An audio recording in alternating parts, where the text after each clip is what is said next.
मी सीमास पुणेरी स्वादमध्ये तुमचं सर्वांचं स्वागत आहे। आज आपण कोळंबी मसाला बनवणार आहोत। त्यासाठी बघू शकता अशा प्रकारे आपण 10 ते 12 कोळंबीचे पीस साफ करून स्वच्छ धुवून घेतले आहे। पाव वाटी सुकं खोबरं असे काप करून घेतले आहे। एक बारीक आकाराचा टोमॅटो चॉप करून घेतला आहे। 3 हिरव्या मिरच्या चॉप करून घेतला आहे। हा मोठा एक कांदा चॉप करून घेतला आहे। थोडीशी कोथिंबीर घेतली आहे। 10 ते 15 लसणाच्या पाकळ्या घेतल्या आहे। अर्धा इंच आलं घेतलं आहे। आपण सर्वात प्रथम आता हे सुकं खोबरं आहे ते पाणी न वापरता आपण बारीक करून घेणार आहोत। पाहू शकता अशा प्रकारे सुकं खोबरं आपण बारीक करून घेतलं आहे। आता हा आपण एका डिश मध्ये वाटलेलं खोबरं काढून घ्यायचं आहे। त्यानंतर जे आपण आलं लसूण याची छान अशी पाणी न घालता पेस्ट करून घ्यायची आहे। प्रथम आपण गॅस चालू करायचा आहे आणि त्याच्यावरती कढई किंवा असं एक पातेलं ठेवायचं आहे। पातेलं आपलं आता तापलं आहे। आपण त्याच्यामध्ये 2 पळी आता आपण त्याच्यामध्ये तेल टाकलं आहे। तेल आपलं छान असं तापलं आहे। सर्वात प्रथम आपण त्याच्यामध्ये हिरवी मिरची जी चॉप केली आहे ती टाकायची आहे। अर्धा मिनिट मिरची छान अशी तडतडून घ्यायची आहे। त्यानंतर आपण जो कांदा चॉप केला आहे तो त्याच्यामध्ये टाकायचा आहे। कांदा आपला थोडासा लालसर होऊन द्यायचा आहे। 2 ते 3 मिनिटं छान असा कांदा परतून द्यायचा आहे। 2 मिनिटं झाले आहे। आपला कांदा थोडासा लालसर झाला आहे। आपण आता एक टोमॅटो चॉप केला आहे तो त्याच्यामध्ये ॲड करून थोडासा लालसर होऊन द्यायचा आहे।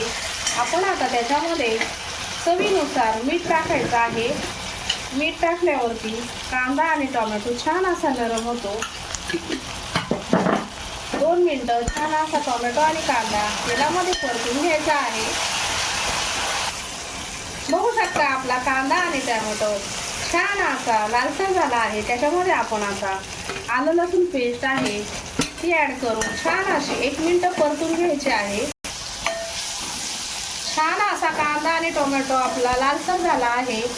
आता आपण सर्वात प्रथम त्याच्यामध्ये 1 चमचा हळद, 3 चमचे पोळी मसाला त्याच्यामध्ये आपण ॲड करणार आहोत। 1 चमचा गरम मसाला असे सर्व मसाले आपण त्याच्यामध्ये तेलात छान असे अर्धा मिनिट परतून घ्यायचे आहेत।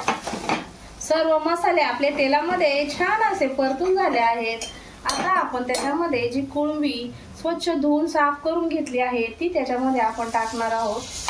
टाकल्यानंतर आपण अर्धा मिनिट त्या मसाल्यामध्ये छान कोळंबी अशी परतून घ्यायची आहे। त्यानंतर आपण त्याच्यामध्ये जे खोबऱ्याचं वाटण केलं होतं सुक्या ते आपण त्याच्यामध्ये ॲड करायचं आहे आणि आपण त्याच अर्धी वाटी पाणी ॲड करून छान असं मिक्स करून घ्यायचं आहे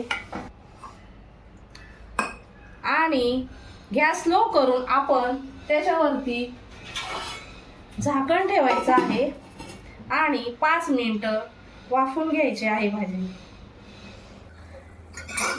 पाहू शकता 5 ते 6 मिनिटं बरोबर झाले आहे।